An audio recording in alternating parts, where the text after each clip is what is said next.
नगरसेवकांचा जर विचार केला तर तिथे तर भारतीय जनता पक्षाने एक नवीन रेकॉर्ड तयार केला। 2017 साली आम्ही नंबर 1चा पक्ष होतो, त्यावेळी आमचे 1602 नगरसेवक होते। आता त्याच्या दुपटीपेक्षा जास्त 3325 नगरसेवक। 20-25 वर्षाच्या महाराष्ट्राच्या इतिहासामध्ये इतका मोठा विजय कोणालाच मिळालेला नाही जो आज आम्हाला भाजप आणि महायुतीला मिळालेला आहे। मी पहिल्यांदा महाराष्ट्राच्या जनतेचे आभार मानतो की महाराष्ट्राच्या जनतेने भारतीय जनता पक्षाला आणि आमच्या महायुतीला प्रचंड मोठं समर्थन दिलेलं आहे। आपल्याला कल्पना आहे की मी यापूर्वीच भाकीत केलं होतं की एकूण जे काही नगराध्यक्ष निवडून येतील त्यापैकी 75% हे महायुतीचे निवडून येतील। तशाच प्रकारचा कौल हा महाराष्ट्राच्या जनतेने दिलेला आहे आणि विशेषतः भारतीय जनता पार्टी हाच पहिल्या क्रमांकाचा पक्ष आहे हे देखील पुन्हा एकदा या ठिकाणी अधोरेखित झालेला आहे। आतापर्यंत माझ्या हाती जे निकाल आहेत त्याच्यामध्ये जवळपास 129 नगराध्यक्ष हे भारतीय जनता पक्षाचे निवडून आलेले आहेत आणि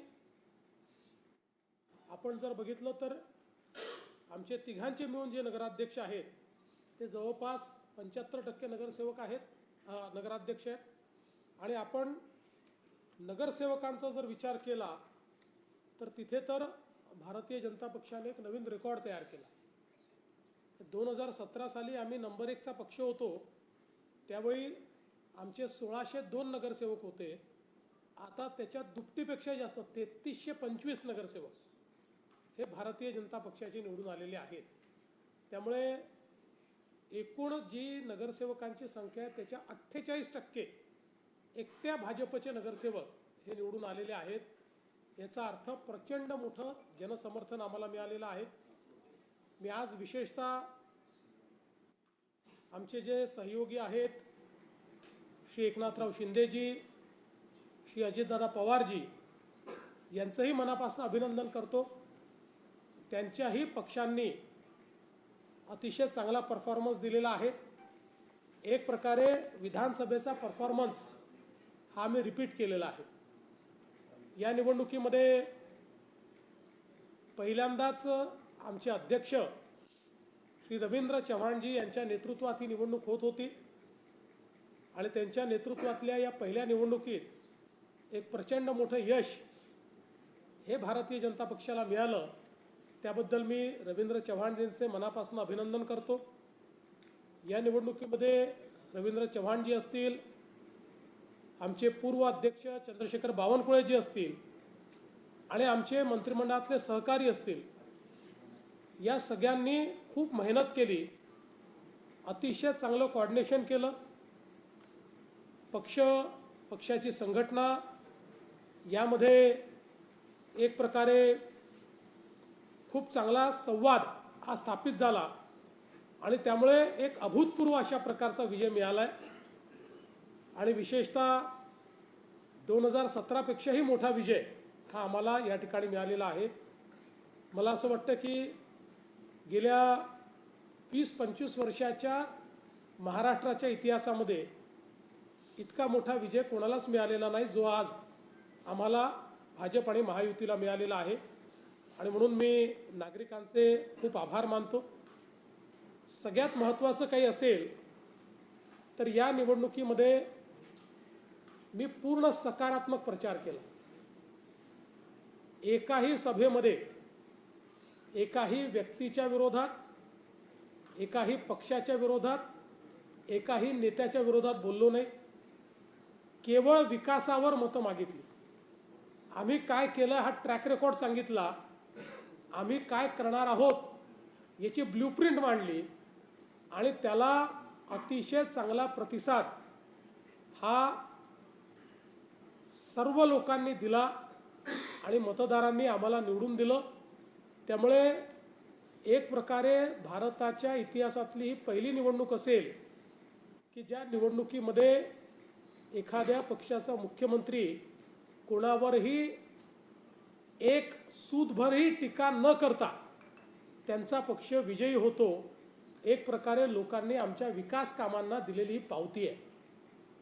मला या निमित्ताने हे देखील या ठिकाणी नमूद करायचं आहे की आज देशामध्ये माननीय मोदीजींच्या नेतृत्वात भाजप आणि NDA बद्दल जी काही सकारात्मकता आहे त्याचा आम्हाला विशेष फायदा याच्यामध्ये झालेला आहे.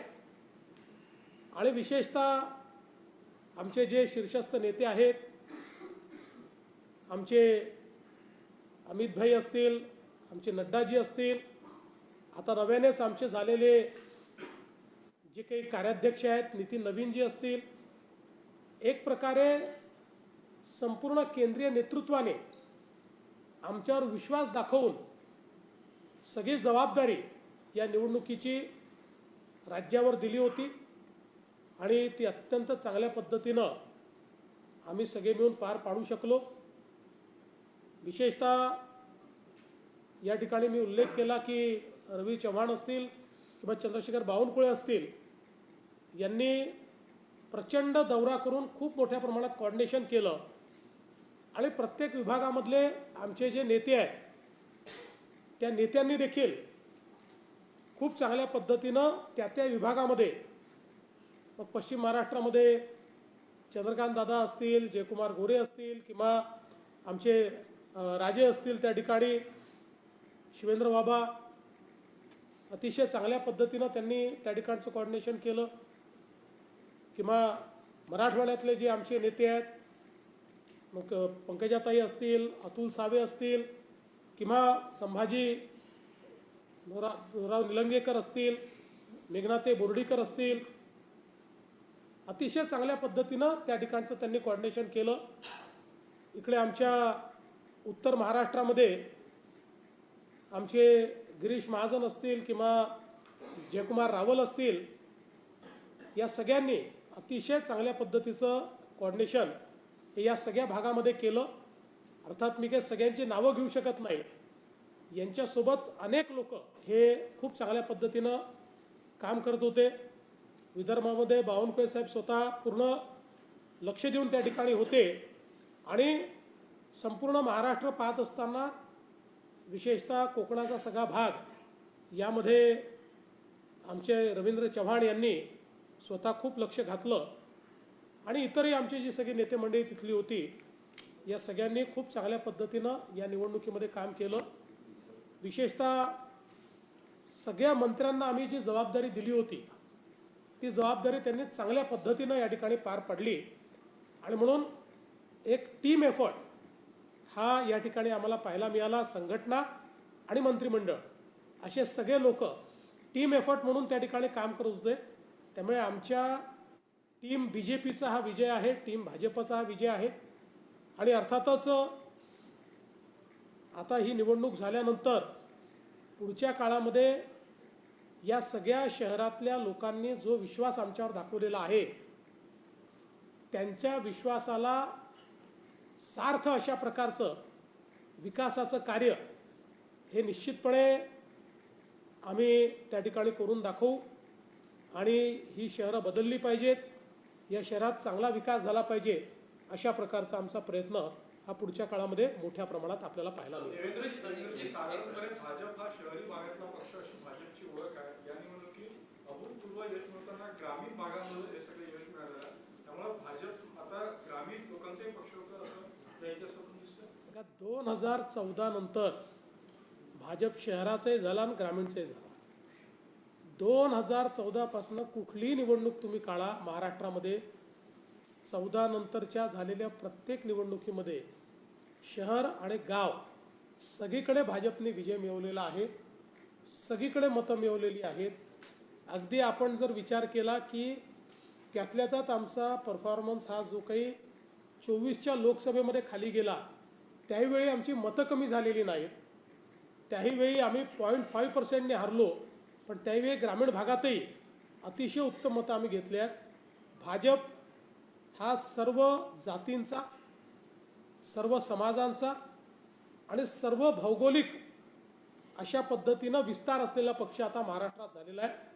महाराष्ट्राचा नंबर 1 पक्ष हा भाजपच आहे. हा जो सगळं यश मिळवलं, पण तळ कोकणात चव्हाण साहेब स्वतः गेले होते तिथे, पण पाहिजे तसं यश नाही मिळालं विकास आघाडी तिथे. त्या ठिकाणी आम्ही, तुम्ही एक लक्षात घ्या की विशेषतः रत्नागिरीमध्ये आम्ही महायुतीत लढत होतो, तिथे आम्हाला चांगलं यश मिळालेलं आहे.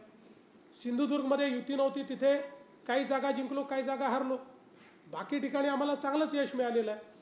कोकणामध्ये तुम्हाला आमची टॅली याकरता थोडी कमी दिसते, कारण आम्ही तिथे महायुतीत लढलो आहे. कुठे आम्ही NCP सोबत त्यांचा उमेदवार होता, कुठे शिवसेनेचा उमेदवार होता.